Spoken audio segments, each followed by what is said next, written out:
Quiero orar el día de hoy porque el mensaje de hoy, híjole, está intenso, ¿sí? Entonces, vamos a hablar sobre la vida de Jonás. ¿Alguien conoce la historia de Jonás? Sí, Jonás y el pecesote que se lo tragó y todo eso. Es una muy buena historia y está saturada de sabiduría y de mensajes de Dios. O sea, en serio quiero pronto, bueno, no sé si pronto, no tengo la cabeza, me volvería loco, pero quiero en un futuro no tan lejano hacer una serie entera sobre el libro de Jonás, porque en serio o sea, de cada versículo puedes hacer 10 predicaciones. Entonces estoy emocionado por el día de hoy. Entonces, ¿qué tal si oramos y empezamos? Señor, gracias te damos, gracias porque tenemos acceso a ti por medio de tu gracia. Y el día de hoy hemos cantado, hemos adorado, Señor, nos hemos presentado hoy delante de ti, Señor, y sabemos que tú estás, Señor, donde 2 o 3 están reunidos en tu nombre, tú estás ahí. Hoy estamos aquí más de 2 o 3 y aún en línea, Señor, porque tú no te limitas a estar físicamente, tú estás en medio de nosotros hoy y tú estás aquí para traer bendición, para traer restauración, para hablar a lo más profundo de nuestros corazones. Así que el día de hoy abrimos nuestra vida, abrimos nuestro corazón. Quitamos barreras, quitamos prejuicios, porque queremos oírte a ti, Señor. Y yo pido tu Espíritu Santo obrando, como ya lo hiciste, como ya lo estás haciendo desde que inició esta reunión. Sigas obrando en cada uno de nosotros, Señor, para traer fruto y fruto que permanece. En el nombre de Cristo Jesús. Amén, amén. Jonás y el gran pez. Para empezar, Jonás es un libro de la Biblia. No nada más es una historia así como las historias que hemos visto la semana pasada, que son pedacitos dentro de otro libro. Jonás es muy peculiar porque es conocido, es parte de los profetas menores. Ahora, eran menores no porque eran más chafitas ni nada así, o sea, eran menores porque estaban dentro de un contexto histórico donde había una profecía mayor, es toda una explicación que tardaría un par de horas. Lo platicaré cuando hagamos una serie exclusiva de Jonás, pero es uno de los profetas, es alguien reconocido en el pueblo de Israel en su tiempo. De hecho, hay otra escena en Crónicas donde aparece y Jonás. Ahora, lo interesante del libro de Jonás es que es diferente a todos los otros profetas, o sea, los libros de los profetas. Es que tú lees cualquiera, ¿no? Lees Amós, Abdías, lees Jeremías, lees Ezequiel, y el lenguaje en su mayoría es poético. Sí, es la forma de escritura. ¿Por qué? Porque la mayoría de los libros, el mayor contenido de los libros proféticos era las profecías, ¿sí? Eran aquellas palabras que decían: y Dios dijo, haré esto, esto está sucediendo. Eran palabras de Dios, ¿sí? Entonces los profetas lo escribirían en un lenguaje que ahora conocemos como un lenguaje muy poético. Pero a diferencia de todos los demás, Jonás está escrito en prosa. De hecho, es muy difícil entender en qué tipo de lenguaje está escrito, porque tampoco está escrito como, vuelvo al ejemplo más clásico, es al libro de los Hechos, ¿sí? O al Evangelio de Lucas, que es histórico, es un lenguaje histórico. Es decir, pasó esto y luego fuimos acá y luego fuimos acá y luego fuimos acá. Jonás es complejo, es difícil. Ahora, creo que hay una razón específica para lo cual hay esto, pero vamos a entrar en la historia, ¿sí? Más o menos, y me voy a ir el libro de Jonás está después de Amós. Voy a confesarles un pecado.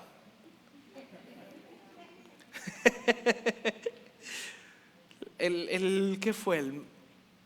Ya tenía más o menos varias cosas que quería compartir, y el martes que digo, voy a leer todo el libro de Jonás de inicio a fin, para, no sé, como un reseteo, ¿no?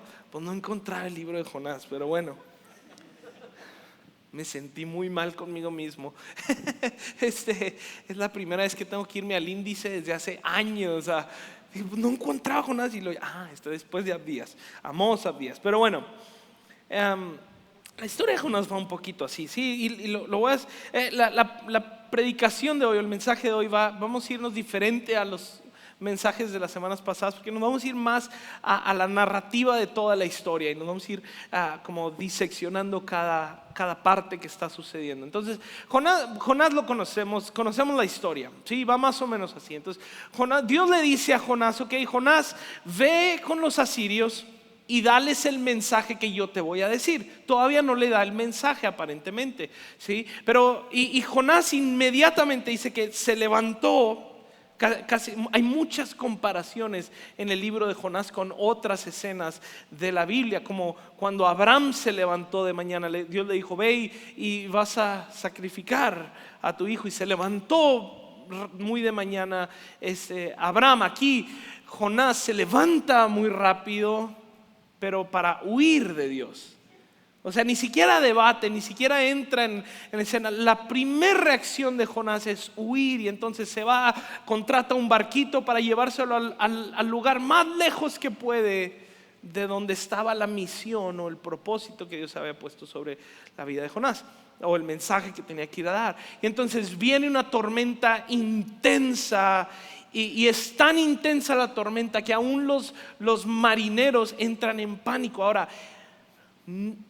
cuando hay gente o sea, si yo me subo en un barquito, ¿sí? Yo soy del desierto, ¿sí? O sea, yo voy aquí a la presa y me da miedo andar en las lanchitas, ¿sí? O sea, pero esta gente no tiene miedo a nada, ellos saben cómo manejarse. Entonces, para que les diera miedo es porque era una tormenta de tormentas. Y entonces entra, y quiero leer esta escena del Jonás capítulo 1 versículo 5. Miren lo que está pasando. Dice: los marineros tuvieron miedo y cada uno clamaba a su Dios, y arrojaron al mar la carga que estaba en el barco para aligerarlo. Pero Jonás había bajado a la bodega del barco y se había acostado y dormía profundamente. El capitán se le acercó y le dijo: ¿cómo es que estás durmiendo? Levántate, invoca a tu Dios, y quizá tu Dios piense en nosotros y no perezcamos. Ahora, Jonás está huyendo del propósito de Dios. Inmediatamente, lo primero que hace, su primer impulso, y con cierta justificación, hay cierto razonamiento para Jonás huir de Dios. La narrativa no nos cuenta por qué, pero nos da los detalles, y sabemos un poquito de historia para entender por qué. ¿Sí? Nínive lo manda a Nínive. Nínive era la capital del pueblo asirio. Los asirios eran un pueblo muy malo, ¿sí? Eran un pueblo violento, pero violento en maneras excesivas. De hecho, la narrativa no los compara casi con Sodoma y Gomorra, de la maldad y ahora los asirios habían oprimido al pueblo de Israel en maneras horribles. Habían matado un montón de israelitas, violado a sus mujeres, los habían obligado a pagarles impuestos. O sea, eran enemigos directos de Israel. Entonces, aunque Jonás todavía no sabe qué es lo que Dios quiere decirles, Jonás, la reacción inmediata de él es huir de Dios, ¿sí? Porque sabe en lo más profundo de su ser que cualquier mensaje de Dios, cualquier vez que Dios habla, se abre a la posibilidad de gracia, ¿sí? Y Jonás no quiere esto. Son sus enemigos, son aquellos que mataron y violaron y robaron y destruyeron a su propio pueblo. Inmediatamente resentimiento gobierna el corazón de Jonás y dice no. Y entonces huye de siquiera saber qué es lo que Dios quiere decirles. Lo pudiéramos decir así: huye del propósito de Dios. Ahora, lo complicado y vemos luego los efectos en la vida de Jonás. Inmediatamente cuando Jonás empieza a huir, cae una tormenta, y y como que empieza toda la tribulación de la vida de Jonás. Ahora yo quiero compararlo a esto, a nuestra vida, ¿sí? Porque a veces huimos del propósito de Dios estoy tratando de encontrar otra frase para no decir el propósito de Dios, porque luego pensamos, ay, ¿cuál es el propósito de Dios para mi vida? ¿Querrá que sea presidente o sea empresario millonario? ¿Sí? Como que, o sea predicador a las naciones y llene estadios. Como que esos son los únicos 3 propósitos que Dios tiene. Entonces no estoy hablando del propósito específico de Dios para tu vida. Estoy hablando de caminar con Dios, ¿sí? De estar con Él, al lado de Él, tomado de su mano, yendo paso a paso en el magno propósito de Dios, que es la restauración del planeta. Pero cuando nosotros huimos de Dios, cuando nosotros nos escondemos de Dios, ya sea porque fue muy difícil algo que nos pidió, ¿sí? O ya sea porque simplemente queremos aferrarnos a actitudes, a formas, a deseos, a pecados en nuestra propia vida, sea lo que sea la razón por la cual estamos huyendo de Dios o dándole la espalda, yéndonos en la dirección opuesta, inmediatamente tormenta es el resultado. Ahora, a mí me suena esto porque dice que cae, que está la tormenta, todos están en pánico y Jonás está en la parte de abajo del barco durmiendo y ni siquiera esta tormenta que está aterrorizando a los marineros lo despierta. Esto me suena mucho a depresión, ¿sí? Casi, o sea, yo nunca he atravesado una etapa de depresión. Creo que he atravesado momentitos donde pudiera parecer, pero he estado cerca de gente que ha atravesado depresión, fuertes periodos de depresión y uno me platicaba, dice, es que es como que mi mente dice, quiero salir de esto, quiero hacer esto, pero el resto de mi ser no puede no sé, me duermo más, me deprimo más y al no poder salir adelante o salir de lo que estoy experimentando, mi misma mente se deprime más. Entonces es un ciclo muy, muy duro, muy, muy tramposo y algo así veo a Jonás sucediéndole.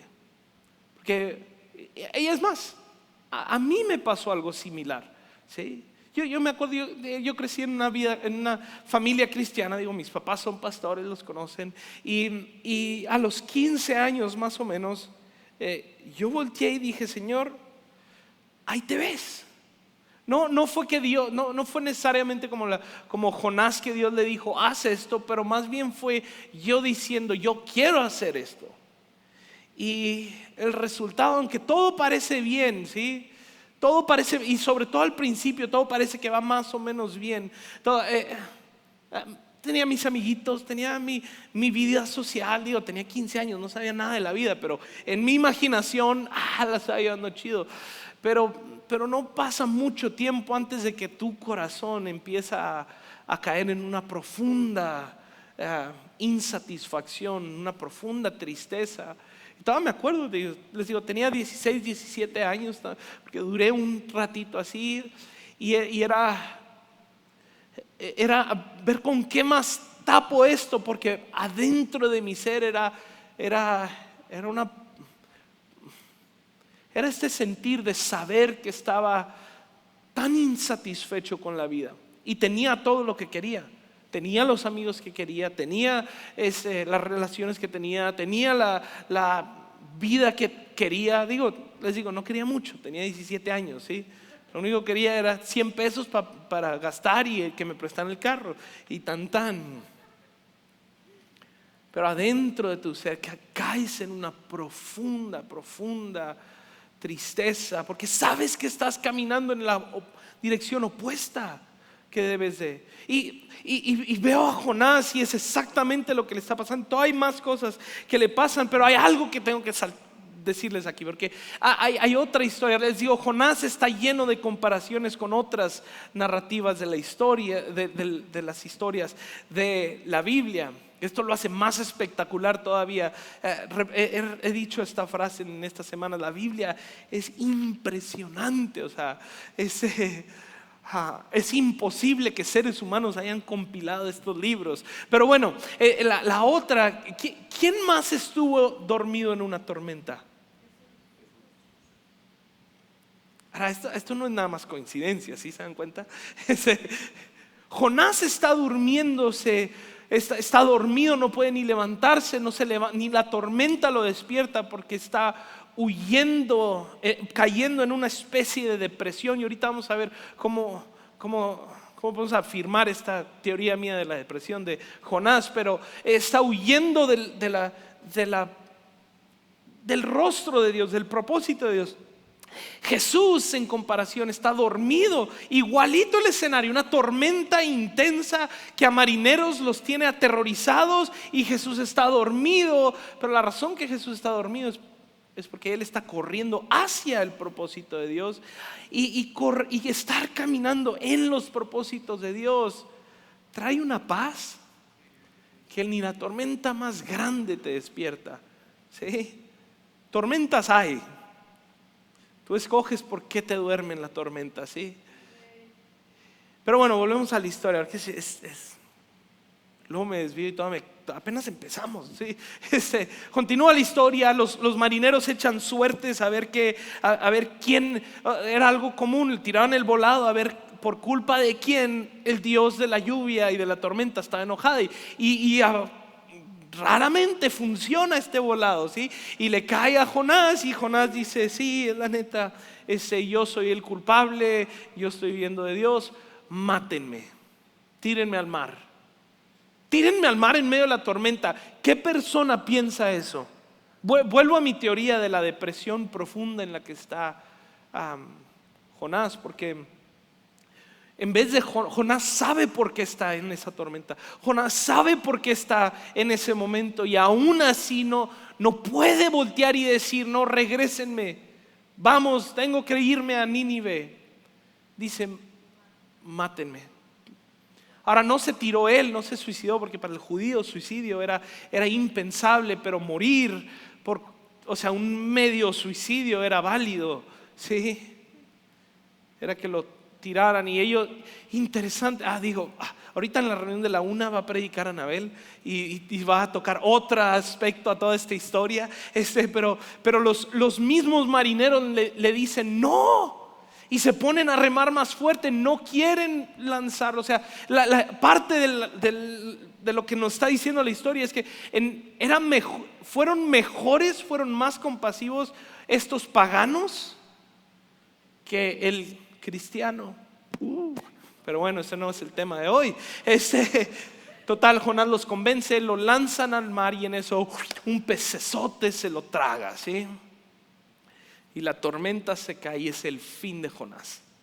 Y ahora, yo no sé si fue un pez grandote, o si fue una ballena, o Isaac dice que fue un megalodón, o a lo mejor se pegó y nomás cayó y pensó que había sido un pez, y no fue ni nada, ¿sí? A lo mejor fue nada más un delfincito que lo llevó. Nomás quiero decir esto: el libro de Jonás no está tratando de comprobarse a sí mismo, ¿sí? Y el judío que leería esto en su vida estaría pensando: hay que debatir a ver si fue real, si existe un pez con el estómago suficiente. ¿A quién le importa eso? Es lo menos importante de toda la historia, si fue un pez o no fue un pez, o fue un pez grandote, una ballena, un megalodón. Vamos a sugerir que fue un megalodón, ¿sí? Yo sigo pensando que fue un delfín nada más, que se lo cargó ya. X, sí. Este no es el punto de la historia. Lo que veo aquí es que está Jonás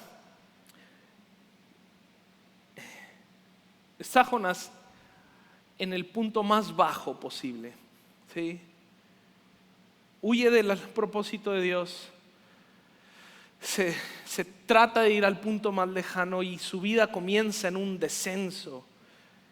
Empieza a descender primero, y luego Esto es un libro teológico y filosófico y psicológico, si lo quieres ver así. Entonces ves el descenso, ¿sí? Primero de la ciudad al mar, al fondo del barco y ahora en el fondo del mar, en las entrañas de la bestia, en el punto más bajo, en su final, en la destrucción.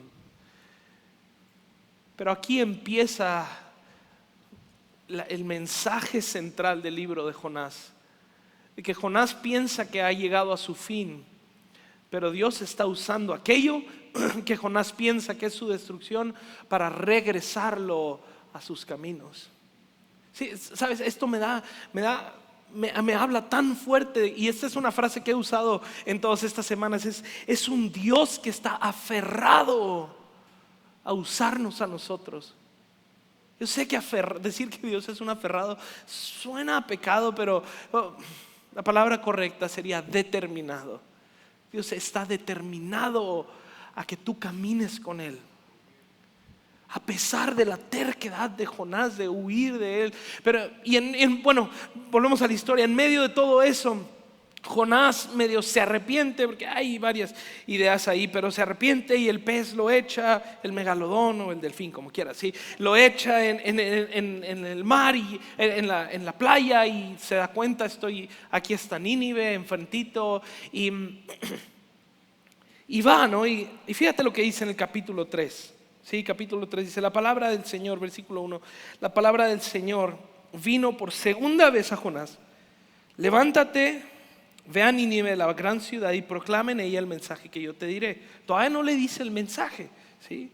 Y Jonás se levantó y fue a Nínive conforme a la palabra del Señor. Y Nínive era una ciudad muy grande, de un recorrido de 3 días. Entonces Jonás comenzó a recorrer la ciudad camino de un día. O sea, tomarías 3 días para recorrer toda la ciudad, y Jonás apenas llevaba un día de camino, o sea, de recorrido. Y proclamaba: dentro de 40 días Nínive será arrasada. Yo no creo que haya sido todo el mensaje que Dios le dio. Ahora, en todo el libro, esto también otro tema de estudio impresionante. En todo el libro del profeta menor Jonás, esta es la única frase referente a una profecía, ¿sí? Es parte de lo extraño, y dudo que haya sido el mensaje completo de Dios a Nínive. Lo dudo con todo mi ser, ¿sí? Como que Jonás dijo: no les pienso dar toda la buena noticia que tú le estás dando. Pero llega Jonás y ahora les dice, ni siquiera les dice Dios, les dice, ni siquiera les dice Dios va a destruirlos, o Jehová de Israel los va a destruir. Voltea y nada más dice: Nínive va a ser destruida. Y luego y entonces la noticia empieza a correr, y con un solo día de los 3 que le hubiera tomado, el pueblo entero se arrepiente. El mismo rey dice que se arrepiente y obliga aún a los animales a ayunar. Y el versículo 10 es increíble, lo leo rápido. Dice: cuando Dios vio sus acciones, que se habían apartado de su mal camino, entonces Dios se arrepintió del mal que había dicho que les haría, y no lo hizo. Ahora, arrepentimiento no es como nosotros lo pensamos, de que uno piensa en arrepentimiento y uno piensa: es que le grité mal a mi esposa o a mis hijos y ay, Dios, me siento muy mal. Eso no es arrepentimiento en la Biblia.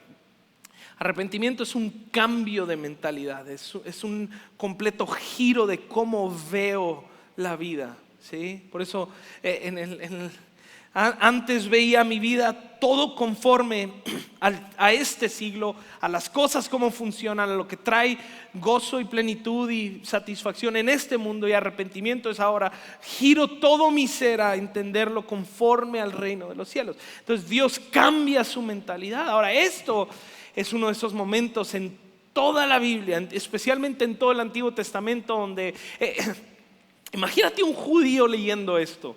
Porque esta compilación de libros del Antiguo Testamento primero lo tuvieron los antiguos judíos, antes que nosotros, obviamente, y estaba escrito para ellos. Entonces un judío leería esto y era como que es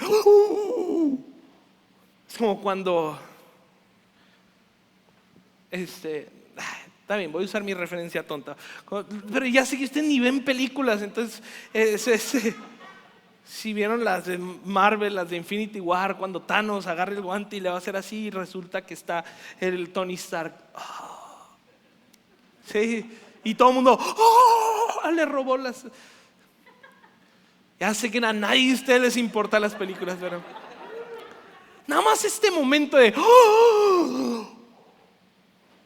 porque en la mente del judío solo el pueblo de Israel tenía el acceso a la gracia, nadie más. Y aquí este libro, o sea, el mismo libro les diría: solo ustedes van a ser salvos, solo ustedes tienen acceso a la gracia, solo ustedes. Y Jonás, el libro de Jonás está diciendo: Dios tiene misericordia de tus enemigos.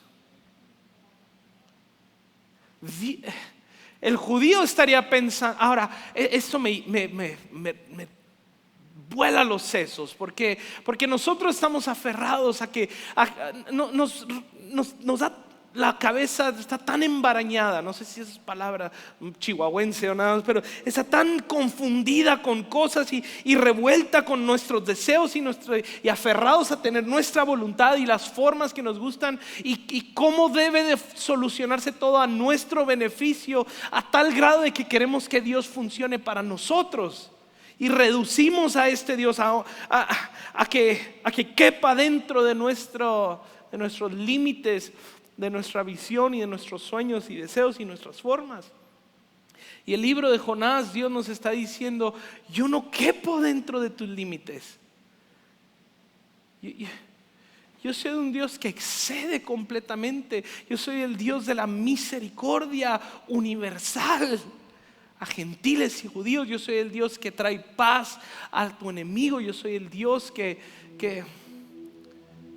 va a tener misericordia de que tenga misericordia.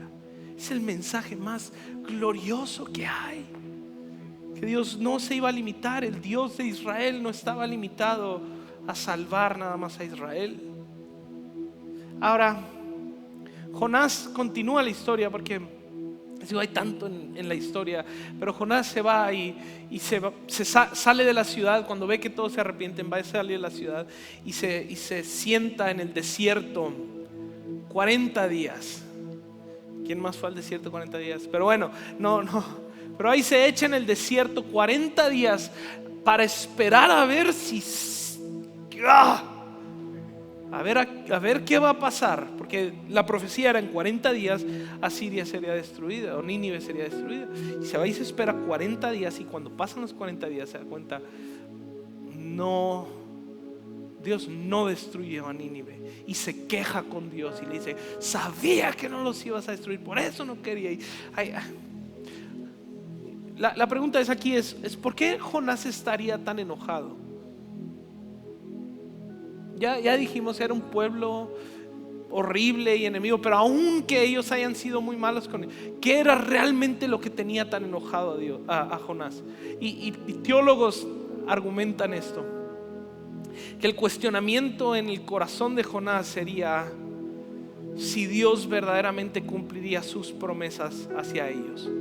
Porque fíjate lo que pasaría si la promesa que el judío estaba esperando era la restitución, el restablecimiento del reino de Israel, ¿sí? Entonces el hecho de que Dios tuviera misericordia de Nínive implicaría que ellos no fueran destruidos. Entonces tendrían que esperar todavía más para que esta promesa se cumpliera. La pregunta en Jonás era: ¿acaso Dios va a ser fiel a sus promesas? ¿Acaso Dios es digno de confianza? ¿No es eso por la razón por la cual huimos de los propósitos de Dios? ¿Sí? Y huir de los propósitos de Dios puede ser que le dices a Dios: no quiero hacer eso, o le dices implícitamente a Dios lo mismo, pero lo dices de la manera que dices: quiero esto y punto final. Y la razón principal por la que hacemos eso es porque está la pregunta dentro de nosotros, es que no creo que Dios sea de fiar. No creo que Dios cumpla sus promesas. No creo que me va a dar más gozo o más alegría que lo que me da este noviecito que traigo. Pero es casado, no importa. No se crean, no es cristiano o algo así. Es que no creo que Dios me vaya a dar la satisfacción que me da estas actitudes, estas formas de vivir, estos pecados, estas cosas. No creo que me vaya a dar la misma satisfacción. No creo que sea fiel a sus palabras, porque Él dijo que Él nos daría hasta los deseos más profundos de nuestro corazón. Él los cumpliría, que Él nos daría paz, Él nos daría gozo, Él nos daría plenitud. Entonces lo tratamos de llenar con otras cosas. Pero por eso el libro de Jonás es tan importante para nuestras vidas. Es porque el resultado en la vida de Jonás es una profunda depresión. Pero el libro de Jonás, ahora termina el libro, es muy interesante, lo hace tan único al libro de Jonás, porque el libro de Jonás termina con una pregunta. No termina con Dios resolviéndole la duda a Jonás, termina con una pregunta. Es Dios diciéndole: ¿acaso no he de tener misericordia de tus enemigos? En otras palabras, Dios le estaría diciendo: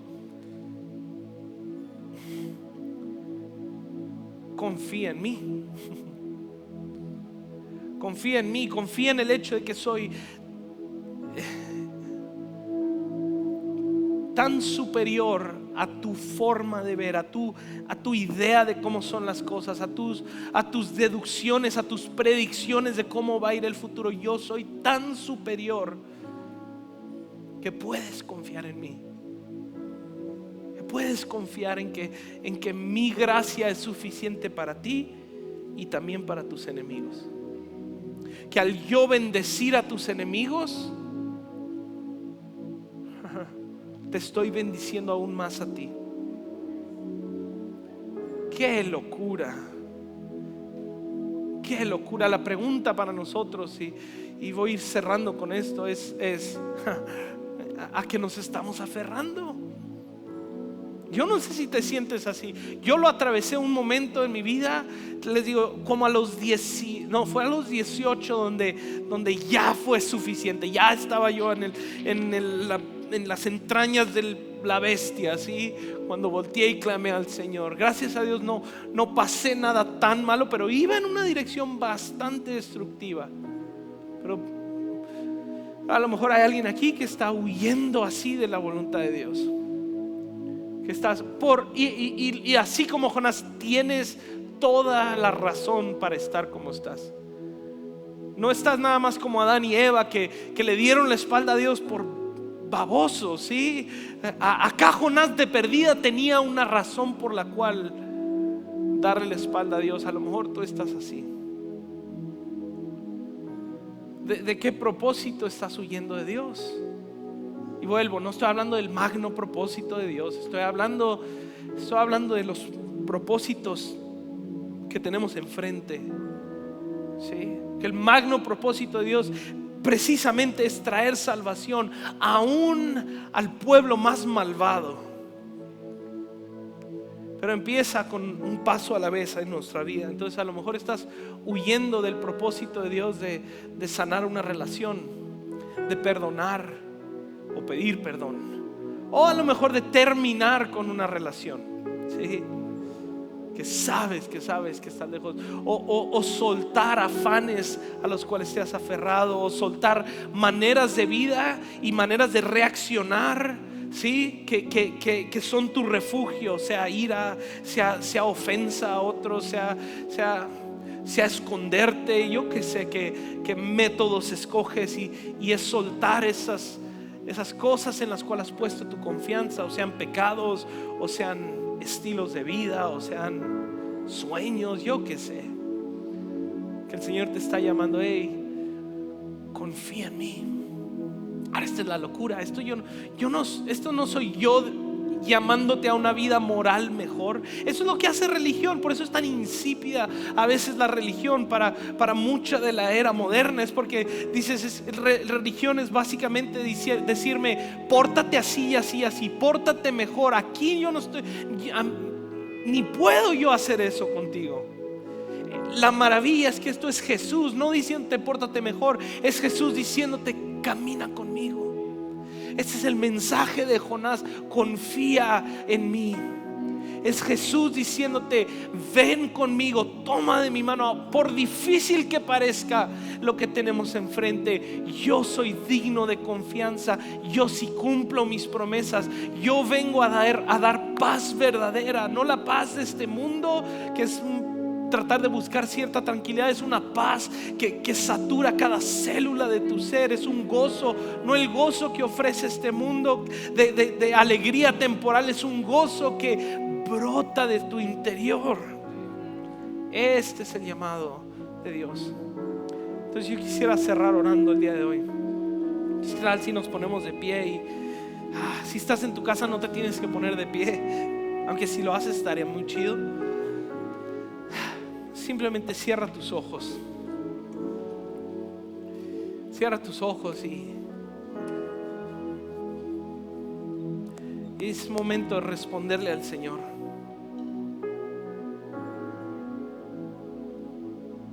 ¿Y qué tal si Jonás lo primero que hizo cuando oyó la voz de Dios fue huir? ¿Qué tal si en este momento resistes esa tentación y lo primero que haces es decir, sí, Señor? Antes que tu mente empiece a deducir y a traer toda la formación de lo que va a pasar, si dices que sí, simplemente di sí, Señor. Y sea que sea de lo que estás huyendo de Dios, el llamado de Jesús a tu vida hoy es: vuelve a mí. Vuelve a caminar conmigo. Yo soy digno de confianza. Puedes confiar en mí. Yo soy el Dios que hace milagros. Yo soy el Dios que perdona a una Nínive. Yo soy el Dios que ama a tus enemigos, por lo cual y tú puedes hacer lo mismo porque yo estoy dentro de ti. Entonces respóndele al Señor, respóndele a Él. Respóndele a Él, suelta lo que tengas que soltar, deshaz los planes que tenías ya para esta siguiente semana. Desde este momento párate en un lugar de decirle sí a Dios, de hacer a un lado las cosas que sabes que no vienen de Él, de confiar en Él, de confiar en que Él es un Dios mayor a tus planes y que Él sí está a favor tuyo y que Él sí está cubriéndote y protegiéndote y llevándote de gloria en gloria. Ahora sí, con tus ojos cerrados.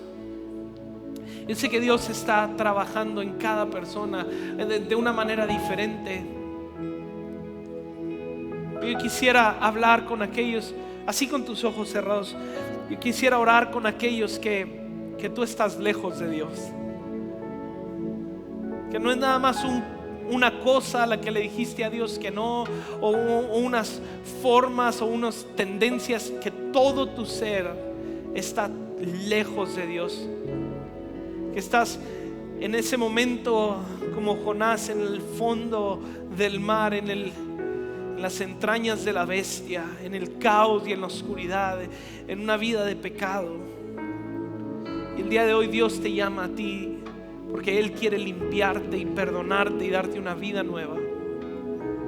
Entonces, así con tus ojos cerrados en todo este lugar y los que están en línea, si este eres tú, escríbenos ahí en el chat y yo soy esa persona.